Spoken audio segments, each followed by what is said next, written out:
Estamos con el libro de Lucas y estamos, el Señor a través de Lucas quiere enseñarnos algunas verdades muy, muy importantes, realmente verdades que tienen que ver muchísimo con lo que Él desea hacer en nuestras vidas. Lucas está escrito para que la confianza en Dios aumente, para que usted y yo logremos comprender que tenemos un Dios poderoso, grande, que Jesús, Jesús que decimos Salvador, es nada menos y nada más que Dios mismo. Para que nosotros podamos entender también que ese Dios sigue vivo, sigue real y que sigue trabajando en nuestras vidas. Y para comprobar eso, Lucas fue al Antiguo Testamento, buscó las profecías sobre el Mesías y entendió que tenía que venir un precursor para de verdad identificarlo, y ese se llama Juan el Bautista. Por eso esa historia de Lucas comienza con la historia de Juan el Bautista, para identificar realmente que ese que vino, que se llamó Juan el Bautista, es el que tenía que anunciar al Señor. También Lucas nos llama muchísimo la atención sobre cómo fue la vida de el Mesías, cómo Jesús cumplió a cabalidad todas las profecías y toda la forma en que el Mesías tenía que vivir, tenía que crecer, tenía que morir y tenía que seguir. Y literalmente nos ayuda a comprobar que las palabras se cumplen absolutamente al pie de la letra. Hemos estado avanzando por este libro ya por varios, ya hicimos ya casi unos largos meses ya en el libro de Lucas y nos faltan otros cuantos meses también en él. Pero el punto principal es que Jesús, cuando comienza su ministerio, cuando Juan lo identifica y dice, este es el Cordero de Dios que quita el pecado del mundo, y la voz del cielo dice, este es mi Hijo amado, es para empezar a mostrar que Jesús era Dios. La mayoría de la gente en ese momento no lo creyó, pero Jesús empezó a hacer lo que tenía que hacer el Mesías. Sanidades, prodigios, milagros, resurrecciones, y la gente empezó a creerle. Con el paso del tiempo, Él recogió a 12 personas como base, más otra cantidad de discípulos, y con ellos hizo un ministerio especial, el ministerio apostólico, que se conoce específicamente con ese nombre. Y con ellos también la Biblia dice que les delegó funciones, ya lo hemos visto. Hoy vamos a ver algo bien interesante. Ya hemos visto a Jesús mandando a los 12 antes a hablar en su nombre. Hoy vamos a ver otra escena muy parecida, pero todavía más fuerte, más interesante respecto a, ahora no va a mandar a 12, va a mandar a 70 personas. Y eso tiene una connotación espectacular en este texto que nosotros vamos a mirar. Por eso tenemos que comenzar en Lucas en el capítulo número 10, en el versículo número 1. 10:1. El texto dice, después de estas cosas, designó el Señor también a otros 70, a quienes envió de 2 en 2 delante de él a toda ciudad y lugar donde él había de ir. Y les decía, la mies es mucha, la mies es a la verdad, la verdad es mucha, mas los obreros pocos. Por tanto, rogad al Señor de la mies que envíe obreros a su mies. Vamos a orar. Padre precioso, te damos gracias por todo lo que tú haces. Pedimos que tú obres en cada vida, en cada corazón, como solo tú y nadie más que tú lo puede hacer. El honor, la gloria, la honra, la alabanza sean dadas a ti, Señor. Rogamos, Padre, que obres en la forma, Señor, que tú quieras en cada uno de nosotros. Que nos ayudes a comprender estas verdades, que hoy el corazón esté humilde para recibirlas, que Señor, también podamos expresar con claridad lo que tú escribiste ya hace 2000 años y podamos ver, Señor, esos principios, Señor, que tú deseas con los que vivamos, se arraiguen en nuestros corazones. Te rogamos que tengas misericordia de todos los que nos escuchan, de tu siervo quien habla, y que podamos, Señor, hacer práctica y viva esta palabra, que tú nos hables a nuestro corazón. Y que tu nombre sea exaltado. En Cristo Jesús. Amén. La Biblia dice entonces que Jesús, después de hablar con sus discípulos, recuerde que había un montón de personas que lo querían seguir. La semana pasada fue muy tenaz porque hubo personas que querían seguir a Jesús. Se hicieron 3 preguntas. Había 3 preguntas. Una persona que le dijo, te seguiré donde vayas. Y Jesús le dijo, no tengo plata, ¿me va a seguir? No tengo ni dónde recostar la cabeza. ¿Le sirve? El segundo, el Señor lo llamó. Jesús llamando a un discípulo y le dijo que lo siguiera y le dijo, primero déjeme que entierre a mi padre. ¿Y qué contestó el Señor? Que parece cruel, pero no es cruel. Le dijo, dejad que los muertos entierren a sus muertos. Ya hablamos de lo que significa en esencia esa escena. Y después una tercera persona que le dijo, Señor, te seguiré, solo déjeme que vaya y me despida de mi familia. Y el Señor dijo que aquel que mira para atrás no es digno de estar en el reino de Dios. ¿Qué enfatizó el Señor la semana pasada? Dios va primero. Dios está por encima de cualquier otra cosa que nosotros conozcamos. Y hoy vamos a estar mirando que como Dios va primero, hay algo que debe Dios, todo lo que quiera Dios, todo lo que desee Dios debe ser la meta de nosotros. Y aquí nosotros vamos a mirar algo que siempre está y seguirá estando en el corazón de Dios. Él nos va a enseñar cómo hace Dios su obra. Básicamente este texto explica en detalle cómo hace Dios la obra de Dios. Nos va a explicar las características de las personas que Él quiere para la obra de Dios. Nos va a explicar las condiciones que Él quiere para la obra de Dios. Y pues son bastante interesantes, o sea, wow. Por eso el texto comienza en esa primera parte diciendo, después de estas cosas, designó el Señor también a otros 70, a quienes envió de 2 en 2, dice el texto, envió de 2 en 2 delante de él a toda ciudad y lugar a donde ir. Wow. Y ahora el Señor ya había mandado una misión de 12, ahora el Señor dice, quiero mandar una misión de 70, o sea, 35 parejas misioneras. Que básicamente les dice, vamos a ir a todas las aldeas sus misiones, salir a otro lugar. ¿Qué tenían que hacer? Predicar el evangelio del reino. Pero desde el comienzo el Señor ya nos muestra cómo funciona el plan.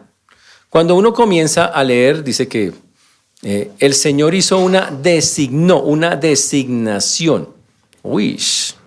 Y dice el Señor, el Todopoderoso. Y dice que designó, conforme Él quiso, 70 personas. Qué interesante. ¿Quién los seleccionó? El Señor mismo. Él dijo, tú y tú, los dos, para allá. Tú y tú, para allá. Como Él quiso, Él determinó, Él conoce los corazones de las corazones de las personas. Y lo interesante acá es que dice que les dijo, ustedes tienen que ir adelante mío. Ustedes van a esas ciudades y yo después llego a esas ciudades. Ustedes son como mis precursores. Ustedes primero hablan, entran a esa ciudad, hablan de mí y después yo iré. Ese es más o menos el plan que el Señor quería hacer. ¿Qué tenían que hacer? Predicar el evangelio del reino. Predicar el evangelio del reino. Interesantísimo eso. ¿Por qué el Señor hace eso? Porque resulta que el trabajo era muchísimo. A medida que el Señor avanzaba por todas las regiones, Él hizo una gira, por lo menos una vez recorrió todo. Pero cuando recorrió la primera vez, no era tan famoso como en esta vez, que ya estamos al final de su ministerio. La cantidad de personas que ahora conocen o han escuchado de Jesús son muchísimas más. La cantidad de personas que han escuchado pero que no han oído nunca a Jesús en vivo son muchísimas. La cantidad de personas que quieren conocerlo son cientos, miles de personas por la fama que Jesús ya había adquirido en este momento. Pero también el asunto es que Jesús se dio cuenta, ya con todas esas miles de personas yo no puedo. Ojo, humanamente hablando. Jesús no tenía 2 cuerpos, tenía uno solo. Y no podía estar en todas las ciudades al tiempo. Así que Él dijo, entonces voy a enviar, como ya lo hice antes, a 70 personas, 35 grupos que vayan adelante de esas ciudades y preparen el camino. Vayan, prediquen y yo después los voy a seguir. Y seguro estaré en una o muchas de esas ciudades. Y les decía, pero el Señor en medio de todo eso y de ese llamado, porque básicamente ahí lo que estamos viendo es el llamado de Dios. Dios llamó a estas 70 personas. El Señor les dice una verdad increíble. Está en el versículo número 2. Vamos al versículo número 2. Les decía, la mies a la verdad es mucha, mas los obreros pocos. Por tanto, rogad al Señor de la mies que envíe obreros a su mies. Qué interesante lo que dice el Señor. Lo que nosotros tenemos que ver detrás de este texto es el interés del Señor por aquellos que están perdidos, el interés del Señor por aquellos que están perdidos. Y aquí empieza el Señor a decir acá y les decía, la mies a la verdad es mucha. Él usó una ilustración de la mies. La mies es lo que se recoge, la mies es la cosecha, es lo que sale de una cosecha. Básicamente es eso. Es una cosecha de cualquier cosa, de trigo, de uvas. Esa es la mies. La cosecha literalmente, la siega. Y dice, la mies es mucha, refiriéndose al montón de personas que Jesús, que es Dios, sabía que ya estaban listas para ser recogidas. Eso para empezar. Dice, la mies es mucha, dice el Señor, pero los obreros, pero dice, el punto es que aunque hay un montón de gente para recoger, la verdad es que hay muy pocos que quieren recogerla. Muy poquitos, pero poquitos. Ahora, y uno tiene que preguntarse, wow, ¿y por qué estas cosas de esa manera? ¿Por qué había tan poquita gente realmente en esto? El Señor primero mandó a los 12. ¿Se acuerda que cuando mandó a los 12 en escenas anteriores, Él les dio autoridad y les dijo, ustedes van a echar fuera demonios, y les dio, y ellos recorrieron y vinieron felices y contentos porque la verdad es que el asunto funcionó de una manera muy chévere, muy bonita, fue algo muy chévere, todos quedaron muy contentos, dijeron, uy, qué cosa tan espectacular, mire que nosotros estábamos allá y fue algo muy, muy, muy bonito de parte del Señor todo lo que ocurrió allá con ellos. Sin embargo, dice que el Señor en ese instante o en ese momento, ahora que va a mandar a los 70, las instrucciones son un tricito diferentes. El Señor hace un cambio que es absolutamente interesante en este texto y nos deja como un poco pensativos en las cosas de cómo Dios hace las cosas. Dice que la mies es mucha, mas los obreros son pocos. Uno tiene que preguntarse, si la mies es mucha y los obreros pocos, ¿por qué tenemos tan pocos obreros? ¿Cuál es el problema? Vamos a Mateo capítulo 9, versículo 37 y 38. Mateo 9, 37 y 38.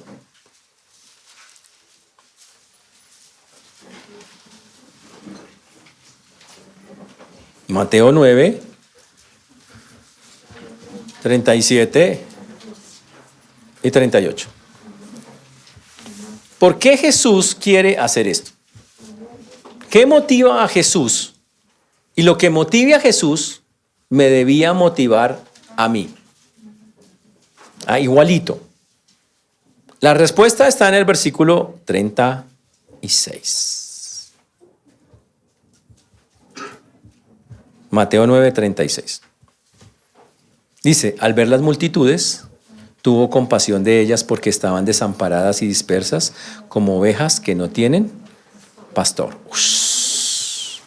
A Jesús le decían muchas cosas. Le decían, usted lo hace porque usted es el hijo de Satanás, usted es el príncipe de los demonios. Usted le acusaban de cosas terribles y creían que la motivación de Jesús era una motivación mala. Pero Jesús dice que él iba a las multitudes porque dice en el texto, cuando él las miraba, cuando él miraba a la multitud, como se mira el campo, como se mira la cosecha, él dice, sentía una vaina adentro que se llama compasión. La palabra compasión viene de la palabra entrañas y se refiere a un sentimiento profundo que lo conmueve a uno físicamente. Usted se toca por dentro, se le revuelve todo de ver la condición de unas personas. Y Jesús dice, cuando yo veo las multitudes, yo siento que las entrañas se me revuelven y siento una tremenda compasión, entrañable compasión por ella. ¡Wow! Y yo me pregunto, cuando usted ve las multitudes de perdidos, ¿usted siente una entrañable compasión por ellos? ¿Siente lo mismo? Ojo, Eso lo conoce solo usted y el Señor si realmente es así. Y eso es algo que a veces muchos dicen, sí, yo sí. ¿En serio? Interesante. Ahora, él sentía compasión porque las veía, otra traducción dice, angustiadas y abatidas, como ovejas que no tienes pastor. Él ponía a mirar esa multitud y veía que eran como las ovejitas cuando están desamparadas. Y que cuando una oveja está desamparada es presa fácil de las fieras y las fieras fácilmente se la pueden comer. Y él decía, cuando yo veo a esa gente que está desamparada y nadie la está llevando ni guiando, yo veo que esa gente es fácil presa de perderse. Así es como el Señor es como el Señor la miraba. Y eso es algo muy fuerte. Y por eso dice desamparadas, que básicamente casi que está diciendo angustiadas. Significa llenas de temores, llenas de miedos, pero no tenían a alguien que las llevara por donde tenían que ser. Otra traducción dice acosadas, azotadas, hostigadas, agotadas, afligidas. Y la otra palabra dice dispersas. Dice estaban desamparadas y dispersas. Significa desparramadas, abandonadas, como botadas ahí en un campo, y así es como el Señor las mira. Ahora, ¿el Señor de quién está hablando? De la gente. El Señor miraba a las personas así y decían, me duele ver la condición de las personas errantes por la vida como perdidas completamente. Y eso le movía las entrañas, le movía muchísimo las entrañas. Eso demuestra el tremendo amor del Señor por su pueblo. Eso es lo que uno tiene que mirar en ese texto. Entonces el Señor dice, como yo veo eso, voy a decirles cómo es mi plan para que eso se solucione.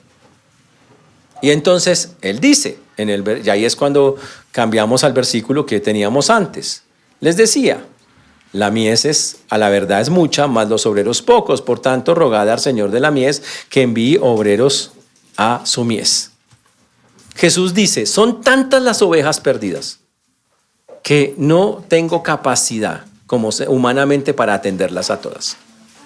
Y como Él lo está diciendo, está viendo que la cosecha de almas está lista para ser recogida, pero no hay quien la recoja. Entonces, en ese sentido, Él está diciendo algo que ya dijo en otra ocasión. Ahora, Jesús veía eso constantemente. Él caminaba por este mundo perdido y decía, ya están listas, en varias escenas de la Biblia.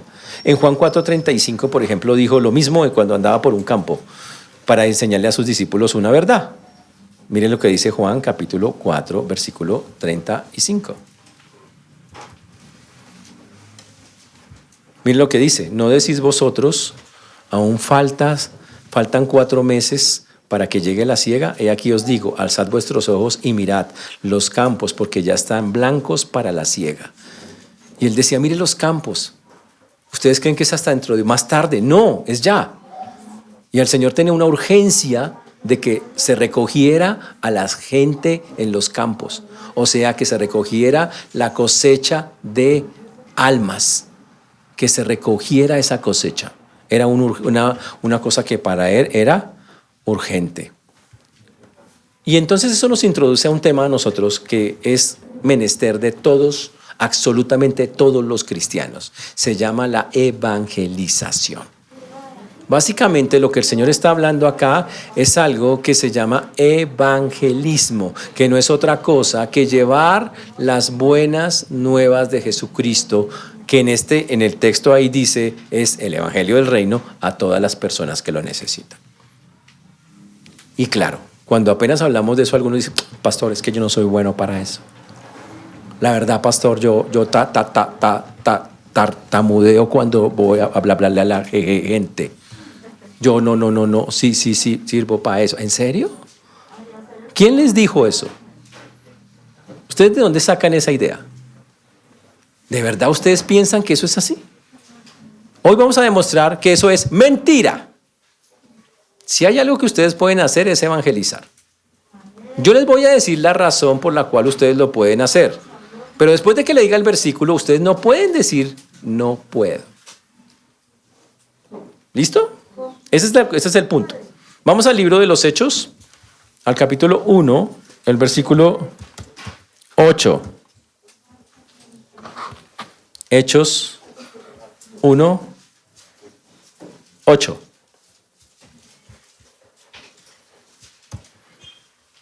Muy conocido, es un versículo clásico. Dice, pero recibiréis poder. Ay, me salió una palabrita acá, un segundo. Pero recibiréis poder. No salió ese, no ha salido. Cuando haya venido sobre vosotros, aquí está, ahora sí. Mírenlo, ahí está. Pero recibiréis poder cuando haya venido sobre vosotros el Espíritu Santo. Eso dice el texto, ¿sí o no? Ay, se me fue. Pero recibiréis poder cuando haya venido sobre vosotros el Espíritu Santo. Ahora, pregunta.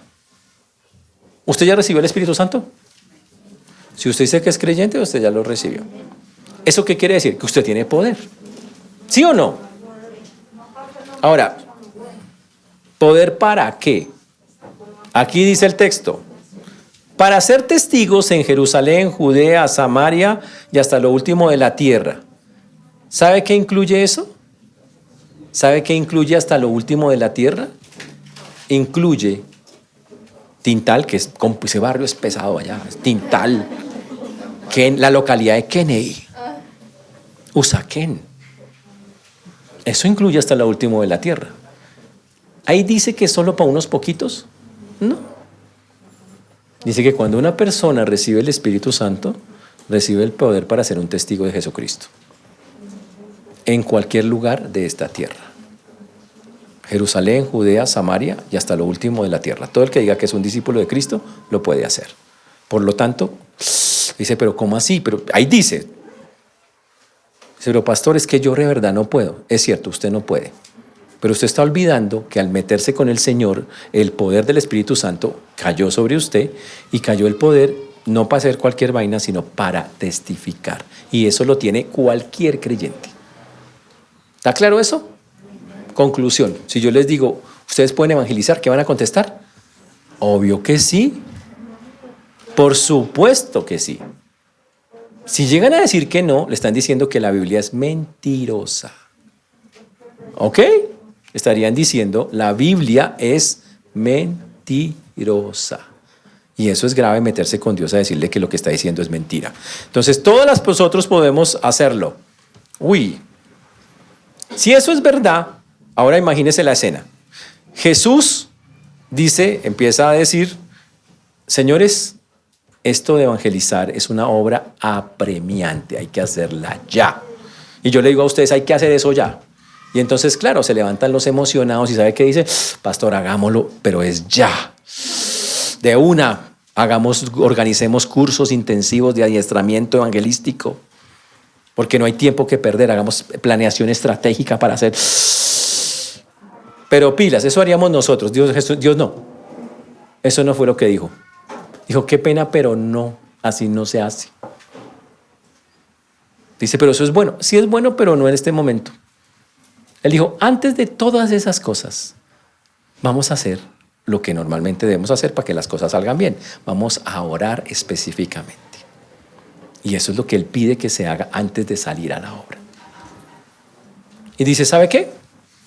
La obra es muy grande, solo hay unos poquitos dispuestos, no la podemos hacer toda con esos poquitos, necesitamos un montón de gente más y nos vamos a concentrar en conseguir ese montón de gente más antes de ir a hacerla. Y así lo dice, literal. Y entonces, el texto nos dice que entonces, al ver el Señor esas multitudes, dijo que hiciéramos algo que se llama orar. Ahora, ¿quién planeó eso? Dios mismo. El Señor dice, lo primero que vamos a hacer es rogar por obreros. Uy. Pues le digo, si hubiera estado en nuestras manos, ya armamos los grupos y salimos. Pero Dios dice, no, yo soy el que diseñó el plan. Usted sigue mi estrategia. Yo le digo cómo la hace. Yo pongo las condiciones. Yo digo quién quiero, cómo quiero, qué quiero que haga y dónde quiero que lo haga. Así es como funciona con Él. Y efectivamente eso es lo que está diciendo acá. ¿Por qué hace eso así el Señor? Pues fácil, porque la cosecha, la mies es de Él. La iniciativa, ¿quién es la idea de ir y recogerlos? De Él. Por lo tanto, Él tiene todo el derecho y la autoridad de hacerlo como Él quiera hacerlo. Y en la Biblia, el modelo que Él utilizó está en muchos pasajes de la Biblia. Es el mismo para muchas cosas. La otra cosa que está acá es que Él decidió quiénes lo hacían y escogió a 70 personas. ¿Quién las escogió en persona? Jesús. Eso debe haber sido bien interesante, ¿no? Muchos miles de discípulos ahí y Jesús dice, tú y tú. Uy. Espectacular que Jesús mismo venga en persona y te diga, oye, yo te quiero para la obra de Dios, venga. Ahora a ti, y lo va cogiendo. Y armó las parejitas y dice, ustedes van a ir y van a hacer la obra del Señor. Y muchos de ellos no se conocían, los discípulos andaban juntos, pero no era que eran amiguis todos unos con otros. Dijo, tú con tu, y así, increíble eso. Ahora el asunto es que él decidió a quiénes escoger. ¿Usted a quién hubiera escogido? Cuando uno mira las listas de Jesús que escogió, la primera lista que escogió los 12, cogió unos de ánimo acelerado, los hijos del trueno, gente iracunda, así, cogió un par de iracundos, cogió un ladrón, cogió un sedicioso, tipo que un guerrillero, o sea, un cobrador de impuestos que era, mejor dicho, uno de la DIAN, imagínese eso. Una cosa pesada, o sea, uno dice, ¿cómo es posible? Pero lo hizo. ¿Usted a quién hubiera escogido? Nosotros buscamos personas, el mundo lo hace así, que tengan renombre, que tengan ciertas características de títulos académicos, posesión social y cosas así, cosas que descresten, que no sirvan. El Señor dice no. Realmente, o personas que tengan carisma personal, facilidad de palabra, pero en cambio Dios dice que lo vil y despreciable del mundo es lo que toma Dios para realmente hacer su obra. Él no se pone y se mide por esa clase de cosas. Y así lo hizo en este caso, tomó a 70 personas para que le ayudaran a recoger la cosecha. Uy. Y la cosecha se recoge bajo un método bíblico. ¿Cómo hizo el Señor con ellos? Ahora, dice que estos ya eran sus discípulos. Significa que eran personas que ya habían andado con Jesús. ¿Sabe qué significa andar con Jesús todos los días? Significa preparación. Significa que escucharon muchas enseñanzas de Jesús. Escucharon mucho cómo se hacían las cosas del Señor. Escucharon los procesos de Cristo para hacer las cosas. Lo que nosotros llamaríamos prepararse. No fue que el Señor cogió a una persona recién llegada y le dijo, a evangelizar, vaya a ver. No. La preparó. Por eso era un discípulo de él. Por eso dice que entre todos escogió a 70. Pero hoy tenemos un problema. Muchos de los que se lanzan a evangelizar le hacen mucho daño a la obra de Dios. Porque la verdad es que no se han metido con Jesús. Tienen la emocionada. Ay, tan chévere evangelizar, yo quiero ir, repartir, hacer, pero ni siquiera se han preparado de, oiga, ¿y cómo hago esto? No tiene una relación seria con Dios muchas veces. Terrible. Su mensaje es pobre. O son muy legalistas, o son hay una cantidad de cosas que la Biblia dice, no lo haga de esa manera. El método Dios lo diseñó. Pero muchas veces ni siquiera se mira eso. Entonces el Señor se inventó un método que es discipulado, por eso se llama discípulos, porque en el discipulado las personas aprenden cómo es que tienen que hacer las cosas, cómo hacer las cosas que el Señor hace. Ahora, para dejar eso claro, hablemos de lo grave que es el asunto. En Israel había más líderes religiosos que en cualquier otra nación, tenían cientos de líderes religiosos, pero no había obreros para la obra de Dios. En la iglesia puede haber cientos de religiosos y no haber personas para la obra de Dios. La misma cosa. La religión es muy diferente a ser un siervo y un discípulo de Cristo. La religiosidad no implica que porque soy religioso y vengo a una iglesia, entonces yo ya estoy haciendo las cosas. Por eso dice acá que los obreros son pocos. ¿Qué significa? Los auténticos obreros. Las personas que tienen un corazón realmente de siervo son pocos. Ministros profesionales hay montones. Pero nosotros no somos profesionales. No hacemos esto por, esta es la carrera de mi vida. No. Si alguien cree que es eso, perdió. Dios usa literalmente, los llama obreros. Ahora, interesante que la oración que el Señor recomienda o pide No dice, no le dice a Dios que recoja la cosecha, dice que envíe obreros para recogerla. El Señor no dice, Señor, recoge tu cosecha. Dice, no, envíe obreros. O sea, Dios está seguro que puede utilizar a personas que lo siguen para hacerlo.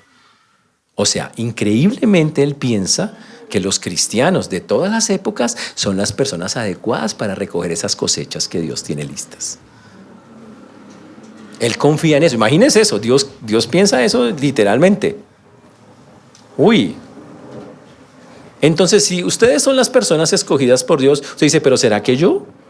¿Seré yo maestro? Igual que Judas, ¿no? ¿Seré yo maestro? Y yo le contesto sin necesidad de matarme en eso. ¿Usted es un discípulo del Señor? ¿Por qué dudan? Ustedes saben que si dicen que sí, ya lleve, ¿cierto? Ustedes saben que si dicen sí, ya saben qué pasa. ¿Ustedes son discípulos del Señor? Amén, amén. Entonces, si son discípulos de Cristo, esa es la función de un discípulo. ¿No dice la Biblia ir a hacer discípulos a todas las naciones? ¿Quién hace discípulos? Pues los otros discípulos, los que ya están, ¿no? Y predicar el evangelio a toda criatura. ¿No es eso para los discípulos? Claro, es para todo el mundo. O sea que todos tenemos esa función. Conclusión, ustedes son la generación de discípulos de esta época. Ustedes son los llamados a evangelizar. Es un mandato. Id, del verbo le toca y le figura hacerlo, ¿ok? Para que me entienda. Id y hacer discípulos. No dice que si quiere hacer discípulos. No le pregunta si le gusta hacer discípulos. No le dice si, oiga, usted se siente bien haciendo. No le pregunta nada de eso. Le dice, hágalo. Id y hacer discípulos. No lo hace eso. Ahora, lo interesante es que Dios, en el tiempos de Jesús, él mismo, imagínense estar en el seminario con Jesús. Los que andaron con Jesús estuvieron en el seminario. Imagínense el Maestro Jesús enseñando. Ush, espectacular Jesús enseñándole a sus discípulos en vivo y en directo. Ahora, el Señor ahora dejó la iglesia para que prepare a los discípulos, a los siervos. Entonces, voy a hablarle a las personas que menos tiempo llevan en la iglesia. ¿Ok? O sea, los nuevos de por acá. Hermano nuevo, usted que está hace poco por estos lados. Quiero decirle qué es lo que tiene que pasar con usted. Y le voy a decir los pasos que usted tiene que seguir. Primero, tiene que llegar a la iglesia con el corazón dispuesto a oír al Señor. Y empezar a pedirle al Señor que coloque todo lo que va a necesitar para que haga usted su voluntad. Porque usted es un discípulo del Señor. Entonces el Señor le va a pedir que participe en su obra, que discipule, que lo sirva, que entre en un ministerio. Dios lo va a hacer. Pero antes de eso le va a decir, prepárese. Y lo va a equipar con todas las herramientas necesarias para llevar a cabo ese asunto. Es lo que nosotros llamamos dones y talentos. También el Señor va a ponerle, y eso esperamos que sea así, la motivación correcta. Si usted lo hace por los motivos equivocados, grave. Si usted es un asalariado, perdió. Es que esto lo quiero hacer porque es que con esto yo voy a desarrollarme en la vida, yo voy a llegarle, ya perdió. Perdió. Esto no es para gente así. Si usted cree que esto es para hacer plata, que para que le vaya bien en la vida, para que no le pasen cosas malas, entonces estás en el camino equivocado. Esto no es para eso. No tiene ningún sentido de eso. Si entra con esa expectativa, ya va a llorar porque no le va a funcionar, se va a estrellar rápido. Esto lo hacemos única y exclusivamente porque Dios nos llamó. Y cuando Dios nos llama, ¿qué hace uno?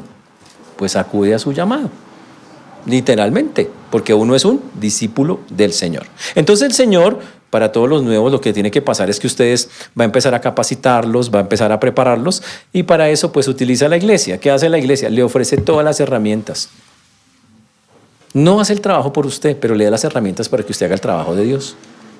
De eso se trata. Entonces la iglesia le ayuda a identificar sus dones, le ayuda a crecer como persona. Pero algunos piensan que la iglesia es la que lo tiene que hacer. La iglesia no tiene que hacer eso.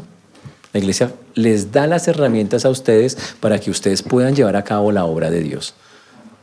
La iglesia pecaría si no las ofreciera, pero la iglesia ofrece herramientas de sobra para que usted crezca. Ahora, si usted no las usa, es un asunto entre usted y Dios. Eso fue lo que hizo el Señor. El Señor no se fue, imagínense, el Señor no se fue con ellos. Él les dijo, estas son las herramientas. Y si vamos a mirar cuál les dio. Ahora ustedes háganlo. Fuerte el asunto. Pero así es como lo hace en esta ocasión el Señor. Y otra cosa, Dios va a poner todos los recursos necesarios para eso. Ahora, una persona puede pensar, listo, pastor, voy a ser juicioso. Ahí dice que yo ore por obreros. Dice rogad, que significa que lo haga con sentimiento, con las entrañas, que yo diga, Señor, necesitamos obreros, así como con impulso. Entonces usted puede decir, yo voy a hacer esto, voy a orar. Pero como estoy orando, no tengo que evangelizar. Si usted ora, usted va. Usted tiene también que hacerlo. Es responsabilidad de todos. El orar no lo exime de participar en la obra que tiene que hacer. La oración no evita la necesidad de las misiones. No. El hecho de que usted ore todo espiritual no quiere decir que no tiene que trabajar en las cosas de Dios. Tiene que hacerlo. No solamente orar. Ahora, vamos a imaginarnos que usted está orando todo espiritual. Señor, envía obreros a sus mies, envía obreros a tus mies. Señor, mándalos, los necesitamos. Y usted abre los ojos y enfrente hay un espejo y está su cara. Adivine quién es el primer candidato cuando usted ora por obreros a la mies. Usted mismo. Y tiene que estar dispuesto para eso. Wow. En pocas palabras, hay un versículo muy chévere en Isaías capítulo 6, versículo número 8. Isaías 6, 8. Isaías capítulo 6, versículo 8. Después oí la voz del Señor que decía, ¿a quién enviaré y quién irá por nosotros? Entonces respondí yo, heme aquí, envíame a mí. Y eso es algo que es muy importante. Isaías nos está diciendo de una manera muy clara, muy concreta, que él se encontraba en una visión con el Señor y el Señor preguntó, ¿a quién enviaré y quién irá? Isaías dijo, pues no hay nadie. ¿Quién más estaba ahí? ¿Yo? Dijo, heme aquí, envíame a mí. Y habla de la disposición de que cada uno de nosotros debe tener cuando escuchemos la voz de Dios invitando a las personas a hacer la obra de Él. Entonces yo pregunto, ¿por qué no estamos orando más a menudo pidiendo que Dios envíe obreros a su mies? ¿Por qué nos gastamos tanto tiempo solicitando, Señor, ayúdale a la hermana en el dolor de rodilla que tiene, que le salga bien la operación? Y a veces oramos montones por impíos. Señor, que ese trabajo, ese hombre le salga, y muchísimo gastamos eso, y dedicamos mucho tiempo a veces en la salud física de hermanos y no hermanos que conocemos. Y la pregunta es, ¿y por qué tan pocas veces nos percatamos de la situación de los que se están perdiendo a nuestro alrededor? ¿Por qué no compartimos lo más importante? ¿Por qué no clamamos por lo más importante? La salvación de las almas.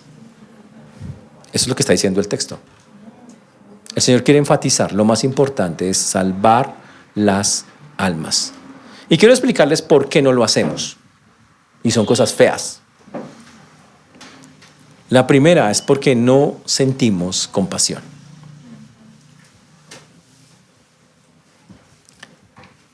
Ya nos acostumbramos a ir a los velorios de los impíos sin que nos dé nada.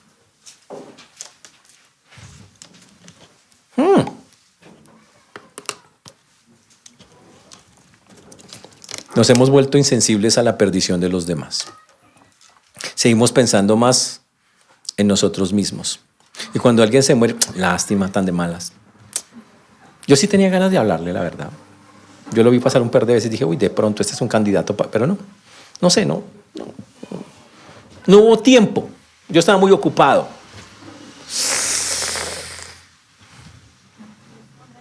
¿Sabe que cuando Jesús se moría alguien lloraba? Se murió Lázaro y Jesús lloraba. En varias escenas Jesús se lamenta, está llorando con los que lloran. porque él sentía compasión, pero nosotros estamos impasibles a los entierros de los incrédulos. Y cuando alguien se pierde, qué vaina, qué vaina, lástima. ¿En serio? ¿No nos da nada eso? Eso es terrible. No sentimos eso, no sentimos ese amor por los que están sin Cristo. Al Señor se le movían las entrañas. Usted solo voltea los ojos y, ay no, qué vaina. Pobrecito, está problemado, está llevado. Yo les pregunto, ¿es que acaso el mundo de afuera no necesita? ¿Cuántas personas de las que usted conoce tienen problemas? Todas. ¿Cuántas están buscando ayuda en algún lugar? Todas. ¿Sabe dónde lo están buscando? Algunos lo buscan en el alcohol, otros lo buscan en las drogas, otros se meten a sectas, otros se ponen a buscar la paz interior, otros dicen no me aguanto y se suicidan. No, es tremendo. Afuera hay un montón de personas, miles de personas que el Señor dice están desesperadas como ovejas sin pastor, no tienen para dónde agarrar, no saben para dónde coger, no tienen ni idea qué hacer. Pero por el otro lado hay un montón de cristianos indiferentes que no quieren mover un dedo para ayudar a esas personas. Que esa es la parte grave, completamente grave de la historia. Y Jesús cuando está diciendo estas palabras le dice, rueguen por obreros, empezando por usted mismo. Porque usted mismo es el que tiene que poner la cara cuando vamos a comenzar a orar por ellos. A veces sentimos compasión, pero por las necesidades físicas. Uy, pobrecito, está pasando esto, le está pasando tal cosa, Señor, ayúdalo. Por las necesidades materiales, entonces usted va y le lleva alguna cosa. Y siente usted compasión por eso, pero ¿eso es lo que necesita la persona? En lugar de sentir compasión por su perdición espiritual. A nosotros nos debe doler que las personas se vayan para el infierno. Usted orando por la salud de un impío, Señor, ayúdalo, mira que eso es mal. Usted quiere que esté sano para que se vaya sano para el infierno. Lindo. Es un buen sentimiento, pero ¿qué sirve que se va sano para el infierno? Lo perdió, lo perdimos. Y no le agrada a Dios en ninguna manera que eso sea de esa forma. ¿Sabe por qué se produce eso? Porque tenemos una cosa que se llama ceguera espiritual. Incluso algunas iglesias no lo ven, no ven la importancia de hacer esas cosas. Tremendo eso. Hoy tenemos que aprender a decirle al Señor, yo quiero ver a las personas como tú las ves. Entonces uno sale a la calle y mira a una persona que no conoce a Cristo y dice, necesita del Señor. Me duele que esté así, no quiero que vaya al infierno.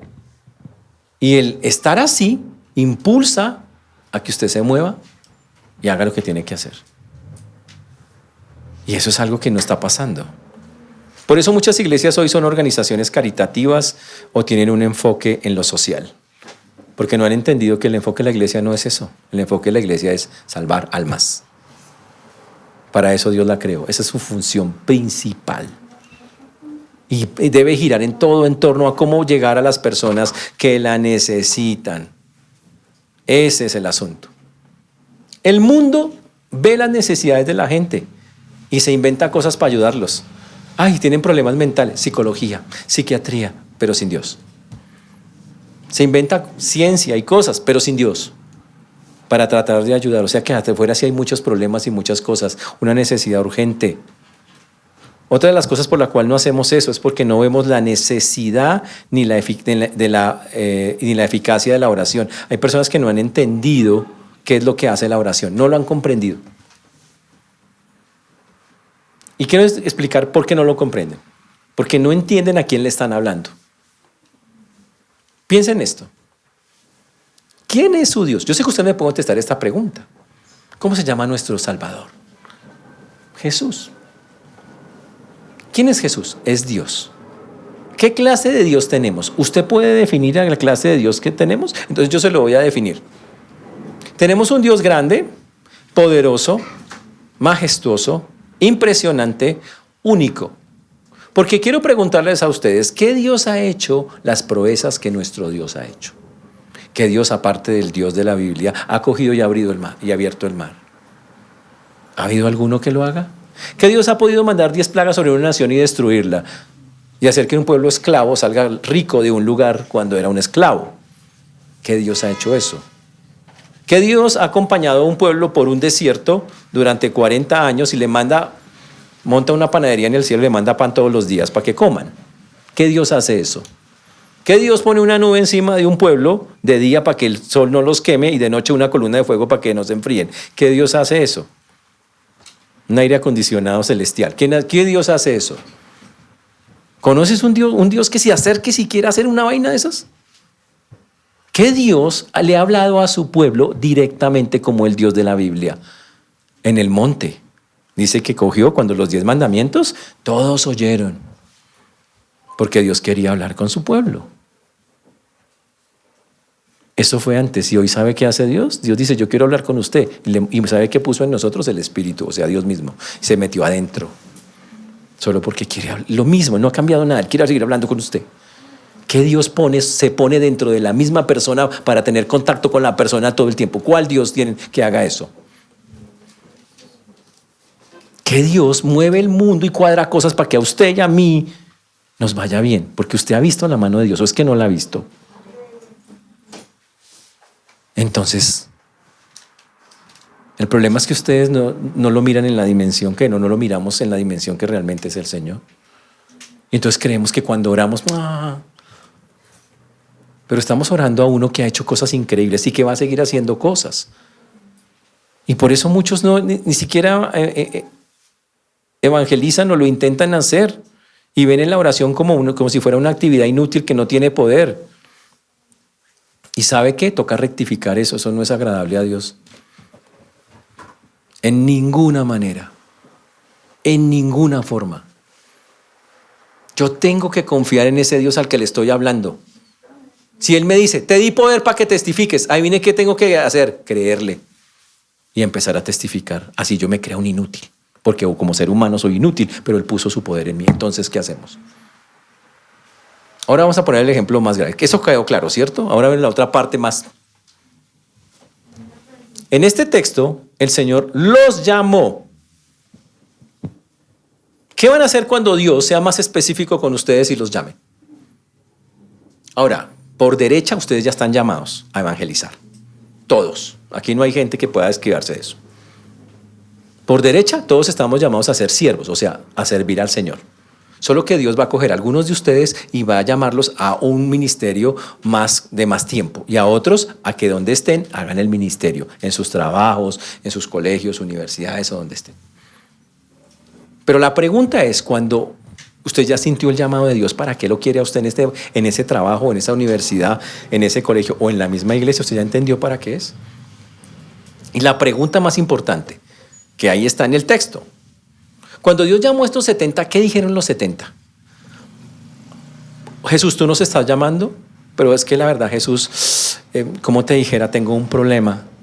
¿Y cómo voy yo ahí? O sea, ¿cómo de qué voy a vivir? Ustedes pueden ver una escena en la Biblia donde alguno que está llamado por el Señor le diga, ¿y cómo voy yo ahí? Ninguno. Y usted dice, ¿y entonces de qué iban a vivir? Buena pregunta, buenísima. Se va a contestar ahorita ahí, en el texto se contesta. Pero el asunto es la actitud. ¿Qué pasa el día que Dios coja a algunos de ustedes y les diga, necesito que te metas más conmigo, te ocupes más tiempo o todo el tiempo tuyo lo quiero para mí? ¿Qué van a hacer? Ustedes le van a decir al Dios grande y todopoderoso, Señor, realmente es que hay unas cosas, es que déjame que primero vaya y termine la casa y construyale y tenga la plata reditándome en el banco y ahí sí te seguiré. ¿Ustedes le van a decir eso? ¿O le van a decir, te voy a seguir sí, solo y sí me das las siguientes cosas? ¿Eso es lo que le van a decir? ¿Sabe qué? Aquí el texto dice claramente, Dios llama y el hombre se para y dice, listo, sí, Señor. Y el resto de cosas, Dios, Él, si lo llama a usted a alguna cosa, las cuadra de alguna manera. Y aquí en el texto está que hoy no lo vamos a poder estudiar porque el tiempo no da el resto del texto, pero el punto es, Dios lo hace en esa forma. Y es sorprendente porque fue el método que utilizaron los apóstoles y todos los discípulos después de él. O sea, es el método bíblico, para dejarlo claro. Por eso usted tiene que tomar una decisión hoy. ¿Va a asumir su papel como discípulo del Señor de hacer, de evangelizar y hacer lo que tiene que hacer? El evangelismo es para todos nosotros. La otra es, ¿entiende usted que usted tiene un llamado de parte de Dios a hacer esa labor? Es increíble. Dios piensa que las mejores personas más indicadas para llegar y traer a otros a Cristo son ustedes y yo. Eso piensa Dios. Ahora la pregunta es, ¿usted le cree a Dios? Entonces vaya y hágalo. Es así de sencillo. Sin excusas. Usted no va a encontrar una excusa en este texto. Es que lo que pasa... No, no hay excusas. Entre los que eran discípulos. Usted vio que antes hubo gente que decía que era discípulo, pero Jesús les ponía algo y les decía que no y ya de una vez se mareaban. Pero estos sí son discípulos. Y cuando una persona es discípulo, Dios le dice, es hora de que hagas esto. Y usted se para y empieza a hacerlo. Ese es un discípulo. Señores, allá afuera hay miles, todos los días hay entierros. Quiere decir que millones de personas se están muriendo sin Cristo. Estoy seguro que en Colombia y seguro que en sus familias y seguro que en lo que ustedes conocen, hay la gente que está a su alrededor, ustedes conocen un montón de gente que no le han hablado de Cristo. ¿Qué están esperando? ¿Quieren ir al velorio y sentirse mal? O peor, ir al velorio y no sentir nada porque son tan insensibles que ni eso sienten. Eso no puede pasar. La Biblia es clara y aquí el Señor dice, la mies es mucha y los obreros pocos, pero son pocos porque hay pocos que quieren llegar y decidir aceptar que si Dios los llama tienen que hacerlo, y hay pocos que quieren tomar las riendas de decir, listo Señor, yo me meto a hacerlo. Pero quiero decirles, su responsabilidad es la mía, es la de todos nosotros hacerlo. Y específicamente en todos y para todos en el evangelismo. Eso nos lleva a una tarea esta semana. Varias tareas. La primera, vamos a empezar a orar. Incluya en sus oraciones, Señor, envía obreros a tu mies. Y ponga el espejo al frente. Cuando, no sé, de pronto una señal, el espejo, usted, la cara del espejo le dice... Entonces usted de una, usted ya sabe que es usted. Algo va a pasar. Pero empiece por ahí. Segundo, dígale al Señor, Señor, yo quiero aprender a ver, ojo, y sentir a las personas como tú las ves y las sientes. Porque si no hacemos eso, nunca vamos a sentir ese deseo de hacer cosas. Tercero, no le vamos a poner condiciones al Señor. Y quiero explicar por qué no le ponemos condiciones. Pablo lo dijo claramente. Una frase que usó Pablo. ¿Sabe qué dijo? Yo soy deudor. ¿Deudor? Un tipo que monta 14 iglesias, se hace 4 viajes misioneros, se hace apedrear varias veces y casi matar y dice, yo le debo a Dios. Esta semana he escuchado a un muchacho. Mire lo que me dijo la belleza. Estaba todo feliz, todo así. Digo, pastor, estoy haciendo tanto en la obra de Dios. Obvio, no es de acá. Le dije, sí, ¿en serio? ¿Qué haces? ¿Fundaste alguna iglesia? Ok, ¿qué hiciste? Dijo, no, tengo una clase. Le dije, ¿cuántos alumnos tienes? Dijo, 3 niños. Yo le dije, uff, ¿en serio? ¿Solo 3 niños? Dijo, sí. Y no sé, siento que eso es tan grande, de verdad. Uff, ahora sí estoy haciendo muchas, me dijo así, muchas cosas por el Señor. Muchas cosas. Hermano, o sea, aunque usted dedicara toda la vida en el tiempo completo sirviendo a Dios, nunca le pagaría ni el 0,01% de lo que Dios hizo por usted. Pero esta belleza, obviamente que tiene que crecer, cree que porque hace algo, un ministerio, así sea con niños, entonces dice, estoy haciendo tanto. Y ese es un chino que tiene un ministerio con 3 chinos. Entonces imagínese el que tiene 30, ¿cómo era si es así? O el que tiene 50. Pablo, en cambio, se levantaba todas las mañanas después de 30 años de ministerio y Pablo decía, ¿sabes qué, Señor? El amor tuyo me acelera. No he hecho nada para ti, necesito hacer algo. Y seguía trabajando. Eso es entender quién es uno, que es un discípulo llamado por Dios. Y solo reflexionen porque seguro va a pasar en algún momento de sus vidas seriamente. ¿Qué le van a decir a Dios cuando les diga, parece y vamos?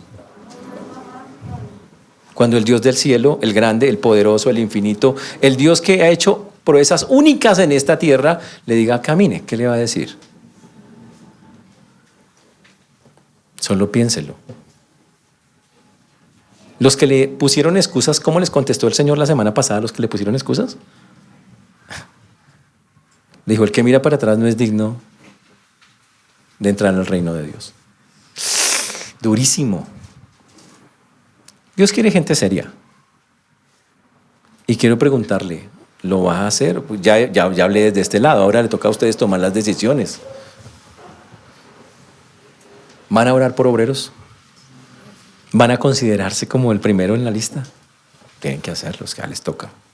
Tienen que hacerlo.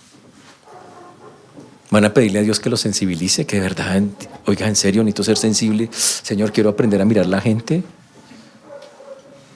Si ustedes hacen eso, seguro Dios va a colocar un sentir en su corazón de moverse. Si estuvieran en Egipto, si hubiéramos en Egipto, allá en el Medio Oriente, yo les diría, muévanse momias, porque allá hay muchas momias. Pero estamos en Colombia, no puedo decir eso. Aquí solamente puedo decir los hermanos, levántense. Entiendan que hay responsabilidades como creyentes. Yo no las puse. La iglesia no las puso. El Señor las colocó el día que nos metimos con Él. Y Él nos llama a que las haga en lugar de estar pensando tanto en usted mismo y en sus cosas. Él dice, hermano, piensen en los de afuera. Hábleles. Y ya quedó claro que usted no tiene excusa para decir que no puede.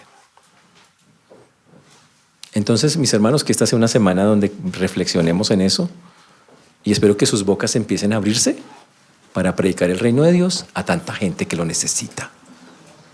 Usted no salva a nadie, pero usted al hacerlo está cumpliendo lo que Dios mandó. Y yo también. Y esa sí es la labor que tenemos por delante. Amén. Que el Señor nos ayude, hermanos. Pongámonos de pie, vamos a orar.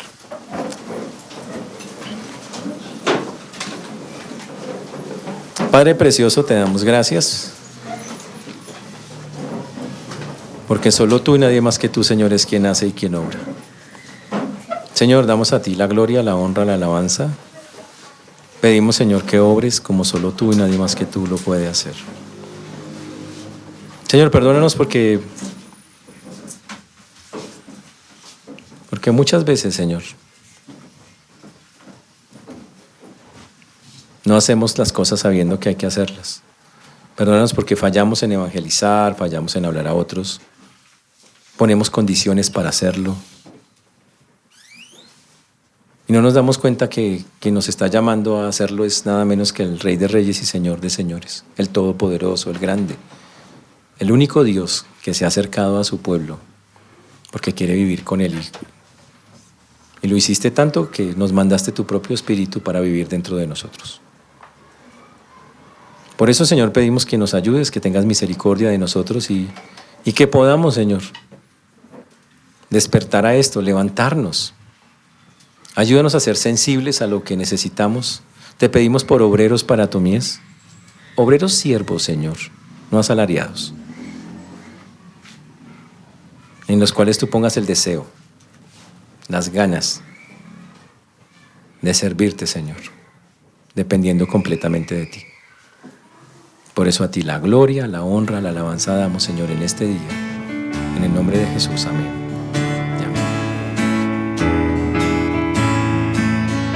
Sembraré la simiente preciosa, el glorioso evangelio de amor.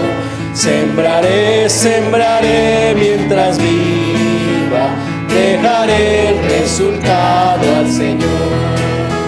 Sembraré